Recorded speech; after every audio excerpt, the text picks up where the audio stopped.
Chapter 38. The Surprising Way Santa Fe is Solving a Crisis.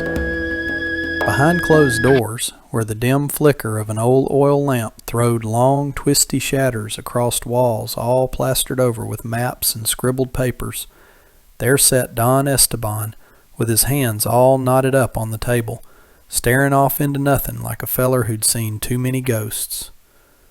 Governor Arminjo, he was leaning agin the edge of the desk, pondering deep-like, the way a body does when the world's weighing heavy on his shoulders.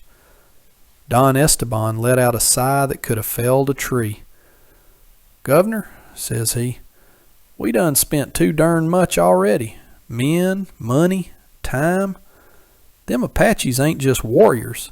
They're the kings of this here desert, and we're naught but a whisperin' wind to 'em." Arminjo nodded slow, like he was chewing on the words. "You're plumb right, Don Esteban. We've flung troops at 'em, rounded up raids, tried to stomp 'em flat, but every scrap only seems to fire up their gumption more. You can't whoop 'em with just raw muscle. It's been 5 years since we lost that Texas territory. We can't afford to let another chunk slip away. We got to hunt up a fix." Don Esteban furrowed his brow something fierce. "And what's left then? Just sit here waiting for 'em to wipe us out? Lose all we've scratched together?" The governor commenced to pace round the room slow as molasses, snatching up a bottle of that fiery mezcal and pouring himself a snort. Arminjo spoke up serious. "There's other ways, pardner. If the sword won't do, you got to try something slyer. Maybe we parley. Maybe we strike a bargain. Apaches honor strength, sure enough, but they got a hankering for wisdom, too." Don Esteban muttered low. "And how you fixin' to pitch this to 'em? They've pegged us as foes till now, and we've give 'em the same medicine. You reckon they'll squat down and jaw with us?" Arminjo locked eyes with him, steady as a rock. "We got to dangle something they can't turn their noses up at. Respect, reckoning, and peace. Own up to their claim on the land, let 'em keep their ways, toss in free trading and shielding. A pact that puts meat on their bones." Don Esteban pondered it a spell, rubbing his chin. "That's a mighty leap. A whole new way of seeing things. But if we can hash out an understanding, we might spare a heap of blood, ours and theirs." Arminjo cracked a little grin. "And specially dodge them never-ending tussles. In these parts, it's all about the balance. If we can sniff it out, maybe we build something that sticks." Don Esteban hoisted his glass, eyeing Arminjo.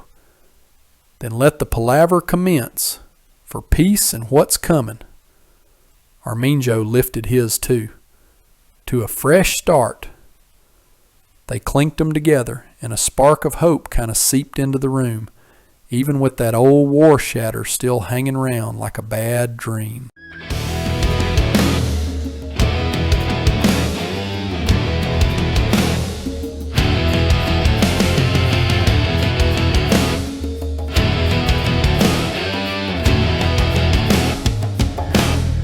After weeks of traipsing through the bone-dry wilds of them Apache stomping grounds, them two German women come riding into the city atop a pair of Mexican army nags, the very same critters the Apaches had snatched as plunder after smashing Ramos's cavalry all to flinders at Rancho El Cuervo. That old cigarrito had tagged along with 'em nigh onto the city limits, then melted away into the sand hills like a ghost in the gloaming. Elizabeth, with her blue eyes always scouting for something solid to latch on to, and Annalise, her 16-year-old gal youngin', they gawked at Santa Fe with a kind of aching wonderment. They'd never set foot there afore. Them squat adobe shanties, the scent of leather baked crisp by the sun, the cackling of merchants, the clattering of mules toting heavy loads. Every darn thing struck 'em as queer, nigh on unreal, like they'd tumbled headlong into a purty dream world. After all the ruckus and frights out in the desert, the city's solidness seemed too gall-darn fine to be gospel truth. In a bustle of a marketplace, mid stalls hawking greens, fruits and victuals, clay pots and bright-colored cloths, there was Sergeant Berrios, once a highfalutin squadron boss, now just a sorry shadow of his old self, shuffling his boots around, hunting for a cheap chicken. He hadn't a red cent to his name, but he figured maybe he'd bump into a chum or spin a yarn so slick some peddler'd hand over a bird on tick. Berrios had plumb fell from grace with Governor Arminjo, and folks only whispered his name as a caution about being a bungler. He was scraping by day to day, and his belly growled louder than a green corporal's bugle call. In them dire straits, Berrios spied them two fair-haired riders wandering aimless through Santa Fe, like they was trying to puzzle out the way out of some old Minotaur's maze. It was plumb unbelievable. His eyes welled up with tears, and a lump knotted in his gut. Could this be the day his hard luck finally skedaddled? Could this be when the dust in his life cleared off for good? Them two German women gleamed in his sight like a heaven-sent wonder. Two northern shapes, looking like they'd stepped right out of a holy picture. Two glowing visions in a world that had plumb forgot him and pitched him aside. Berrios felt like the sky, which had been pounding him relentless, was finally tossing him a bone. He was dead certain, with all his simple-mindedness and the woe of a battle-worn soldier, that fate was turning on a dime right there for him. His life was fixing to change. Them two angels must have been sent his way by old San Geronimo himself.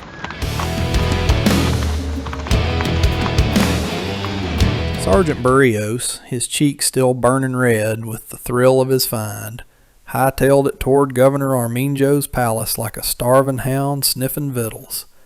He bounded through the crowd, kicking up street dust, leaning now on a mule, now on a stall, till he fetched up at the front of that grand building. "I got news, big news, news that'll turn everything upside down," he bellowed at the guards, his voice cracking like dry twigs. But them two soldiers out front, who knowed him all too well, hiked up their eyebrows in pure scorn. To 'em, Berrios weren't no sergeant no more. He was just a washed-up army has-been, a walking lesson in what it meant to be in the governor's bad books. "Scat, Berrio, you're kicking up dust," one grumbled.